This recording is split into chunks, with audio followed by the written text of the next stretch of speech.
flames lick the intestines, I'm brought one step closer to the inevitable. I mean, what an amazing moment this is. Oh, hold on, flies, that's mine. That's from me, baby. Sir, when is the last time you ate this? He's trying to remember if it was Tuesday or Thursday. Last November. Oh, okay, fine.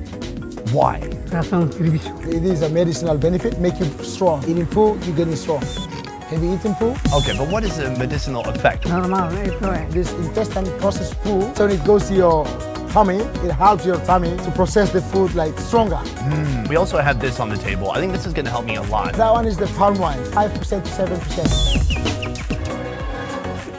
Oh, It's like Sprite. this is a Timor Sprite. It's kind of fizzy from the fermentation, but it's really sour. I think that is gonna be the perfect chaser for this right here. But can you eat this? Baba.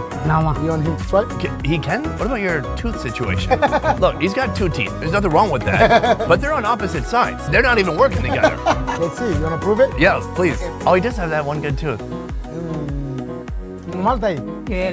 Yeah, top. How does it taste? It's a grass, but I feel like I'm taking medicine. So he's not trying to pretend it's delicious. No. That said, I've talked as much as I could. Should we just give it a try? Yeah, all right. I mean, I can't believe we're, oh my God! Let's pull on your head. Yes, we're literally eating All right, let's do it. Cheers. I'm gonna give a big bite, I'm not lying.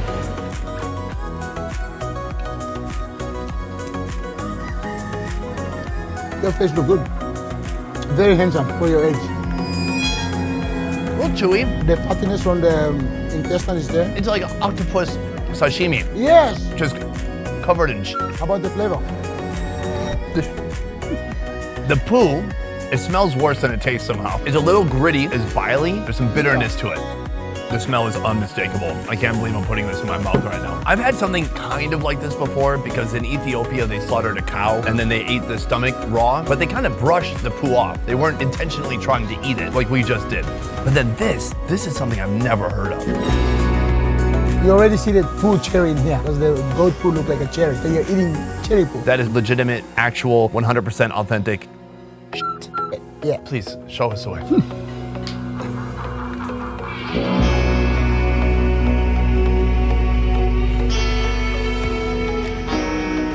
I'm willing to do it if you're... This is the intestine. It's been sliced, and there's actual pieces of poop. I don't mind the fatty part, and actually this is a very good part of the intestine to fry, Yes. but it's not even cooked all the way through. It's just, all right, let's see you do it.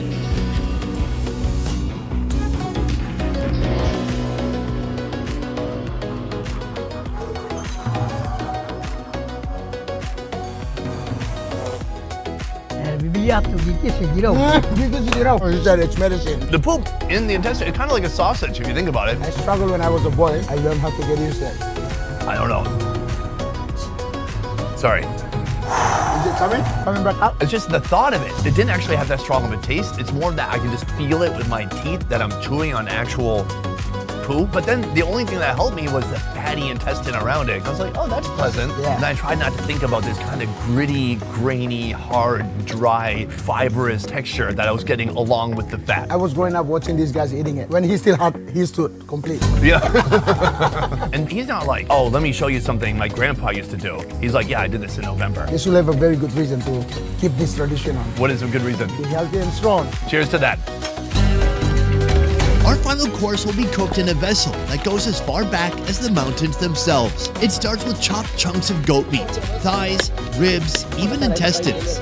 To bring in some flavor, chopped wild basil leaves, salt, and chilies. Before the influence of the Chinese and travelers from Indonesia archipelago, our ancestors were already cooking using whatever available on the land. One of the things they use is bamboo. So either cooking with clay pot that they make or just the bamboo or any leaves that they use. But the bamboo is really effective. Yes, it has flavor as well. Bamboo has its own like authentic flavor when you cook with bamboo. It's not the same as when you cook with metal pot. Over the flame, the outside turns black, but inside, the meat braises and bubbles at the perfect temperature.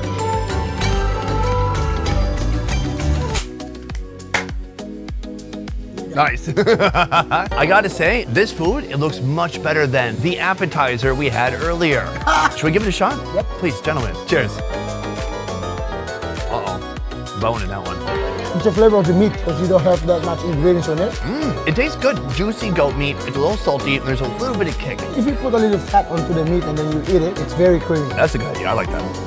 And then you have that creamy, like buttery. Can I be honest? Life is all about contrast. And compared to what we just ate, anything would be 10 out of 10. For you, do you know how old you are? I know that's a weird question, but I just feel like in the villages, especially someone like him, they might lose track over time. 74, 76. People who come here now might think, oh, wow, this is how people lived 100 years ago. It's kind of hard to tell. How much has life changed in your village from the time you were born until now?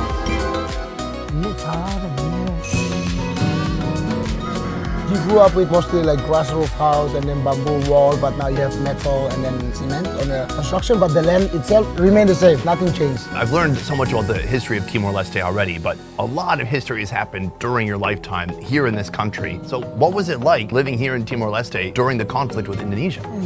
When Indonesia was here, they were scared, so they were in the mountain, in the forest, for 3.5 years. How did you survive? During the war in a hideout, they didn't actually had a chance to eat like this, the food that they usually eat. They plant most of their food like banyan leaf, any wild leaf like root vegetable, and also leading to velvet bean.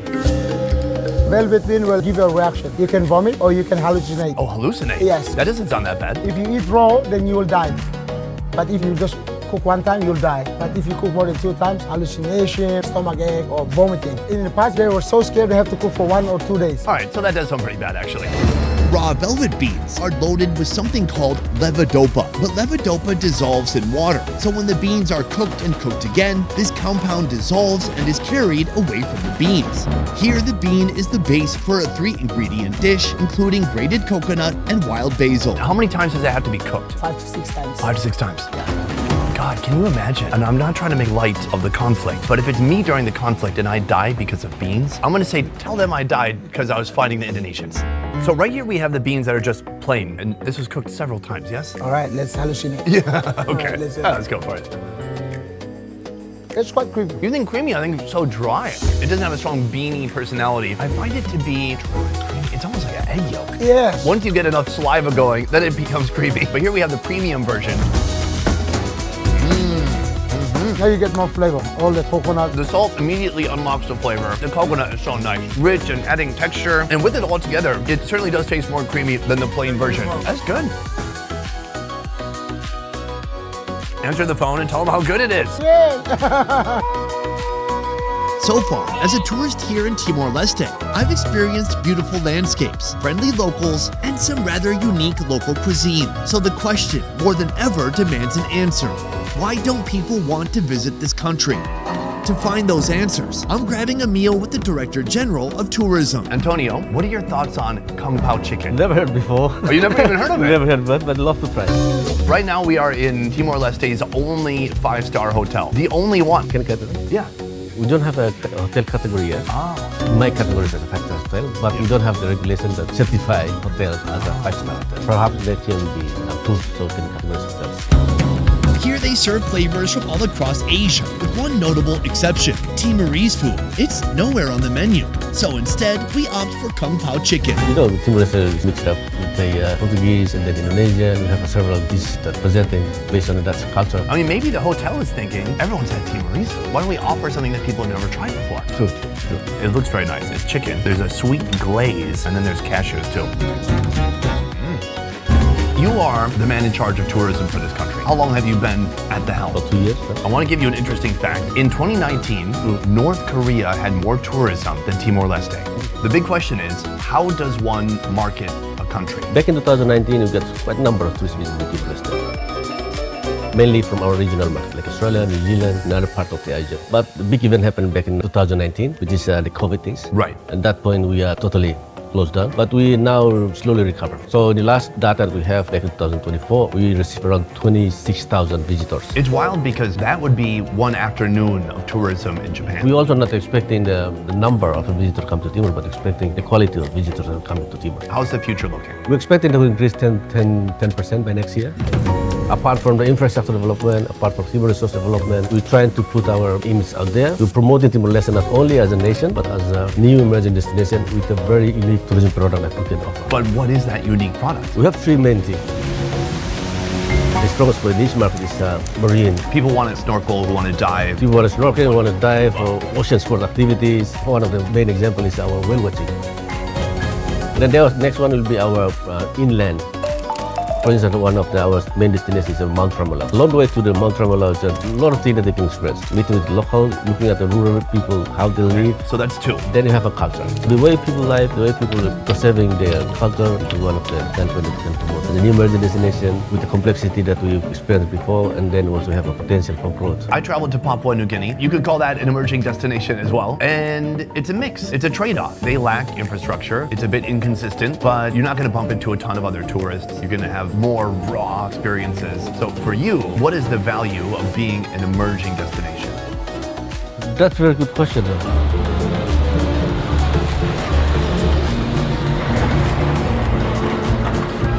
So if you come to Timor, not expecting like a fancy hotels, well-established destination compared to other destinations within our region, but you come to Timor, you expect something that's unique, something that's authentic. Tourism isn't just about asking people to visit. It's about what that visit can do for the country. And one man is qualified more than any other to explain just how vital tourism is to the country's future. Mr. President, thank you for joining me today. Thank you for taking the time to come all the way to Timor-Leste. Today, I dine with Timor-Leste's president and preparing his presidential feast, Caesar and his chef team. Right now you're cooking for the president. When cooking for the president, how do you even decide what to cook? With a menu full of Timorese favorites like bamboo braised meats. But instead of goat, he opts for chicken. The food like this is considered the food of the poor, poverty. They're trying to modernize the food, so when you can present to like VIP, like president, we make it different. Traditional, you will cut on the top and then you burn the whole bamboo. This one, you won't burn the whole bamboo, you will have the special kind of like color. It's still charcoal, but it's not all cooked through. Then you can actually open it and it's still like cooked inside. Hey, easy access. There is intestine inside, but we clean it up. Good, good, good. You don't want to feed your president with food. But me, yes. This looks amazing. Can't wait to serve the food. Can't wait to try it.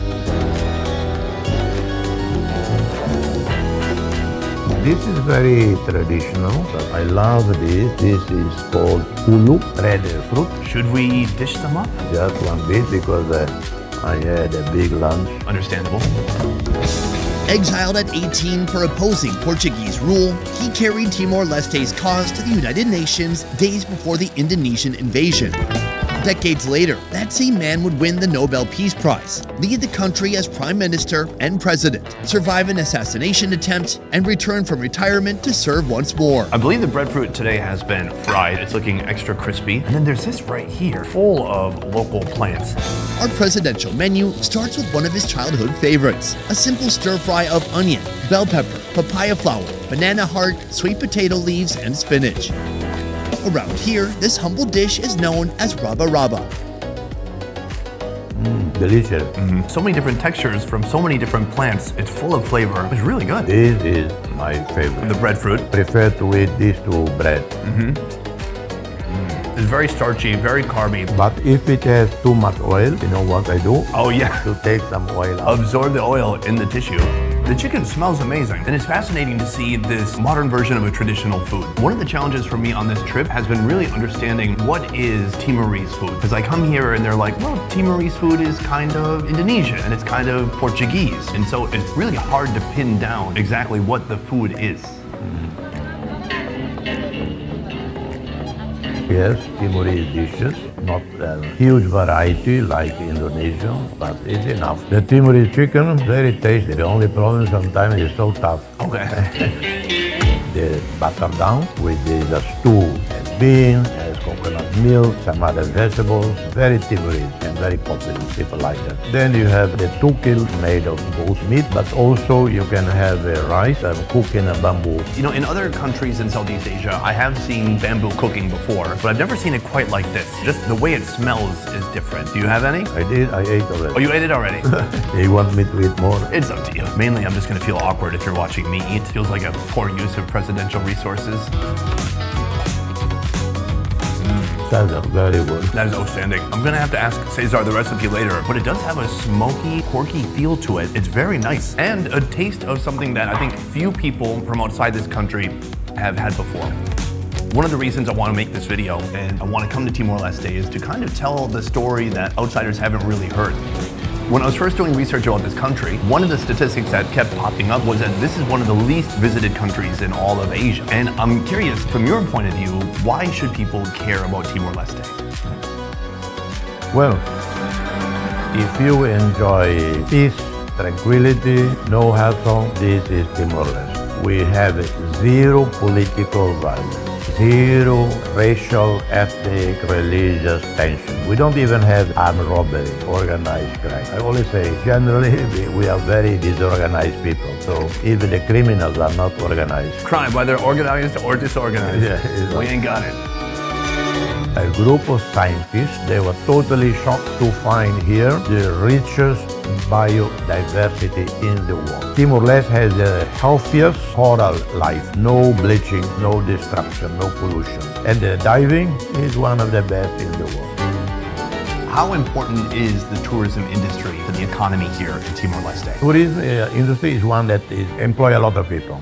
It is very important, but one thing is to have a sustainable tourism industry and show that tourism brings real benefit to the country. Because even Bali, where the meat comes from, New Zealand, Australia, where the wines come from, New Zealand, Australia, Italy, and so on. To make more out of it, we have to develop our agriculture. Small-scale industry, because we can never compete with other suppliers, but enough so that besides the job, we can supply to the hotel what tourists eat and drink every day. What do you see for the future of Timor-Leste?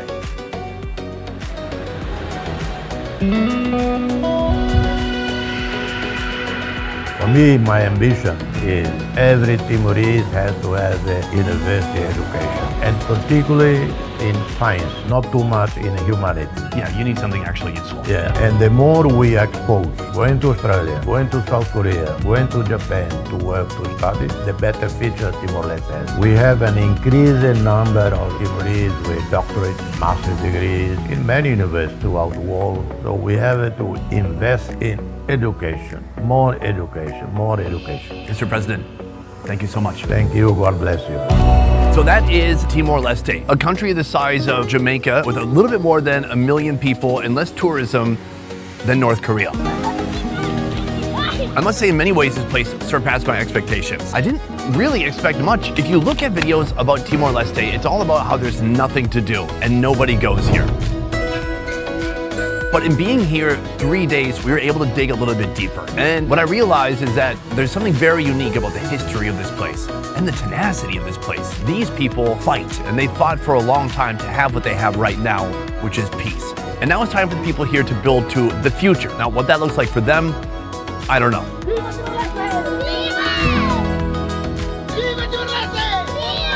Timor-Leste is whatever you make of it. If you dig a little bit deeper, it is true that this is an emerging destination. The value of an emerging destination is you are going to be first. You're going to get to experience something that few others have before. It's that thing that everybody says that they want to have, but actually what they really want is comfort. But here you trade comfort for a one-of-a-kind experience that you can't really get anywhere else, and that is Timor-Leste.